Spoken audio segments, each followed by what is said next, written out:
আমরা আইনের শাসন প্রতিষ্ঠা করার জন্য সংগ্রাম করছি।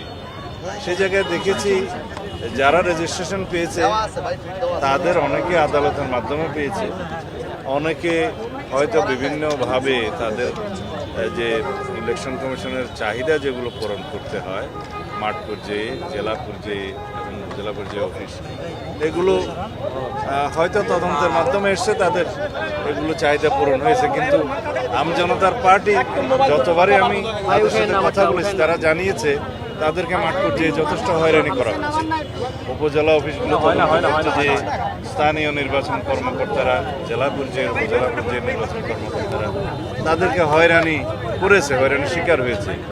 আমি ব্যক্তিগতভাবেও নির্বাচন কমিশনের সংশ্লিষ্ট মাননীয় কমিশনারদের সাথে কথা বলেছিলাম যে তার বিষয়ে বোধহয় ন্যায় বিচার করা হচ্ছে না। তারা আশ্বস্ত করেছিলেন যে বারবার সময় দিয়েছিলেন যাতে পুনঃতদন্ত করে সেগুলো বিবেচনা করে, কিন্তু বারবারই দেখা গেছে যে মাঠ পর্যায়ে তার প্রতি সুবিচার করা হচ্ছে না। এই জন্য অবশ্যই নির্বাচন কমিশনের শীর্ষ পর্যায়ে থেকে বিষয়গুলো দেখা উচিত যে মাঠ পর্যায়ে কি হয় না হয়। এখন আজকে আমরা অনুরোধ করেছি যে তার বিষয়টা, তার আবেদনটা যেন আবার আপিল করলে আইনানুগভাবে সহানুভূতির সাথে দেখা হয়। তারা তাদের নেতৃবৃন্দের সাথে কথা বলেছেন, আশা করি তারা ন্যায় বিচার পাবেন। আমি যেহেতু তারেকের শারীরিক অবস্থা অত্যন্ত নাজুক খবর পেয়েছি এবং ঝুঁকিপূর্ণ অবস্থায় আছে, সেজন্য তাকে অনুরোধ করে আজকে তার অনশন ভাঙাতে এসেছিলাম।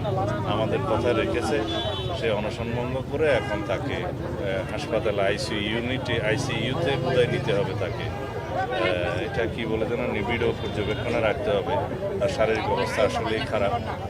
তো আশা করি সে সুস্থতা পাবে শিগগির এবং তার রেজিস্ট্রেশনের বিষয়টি আইনানুগভাবে যেন সহানুভূতির সাথে বিবেচনা করে সেই আবেদন আমরা রাখছি নির্বাচন কমিশনের।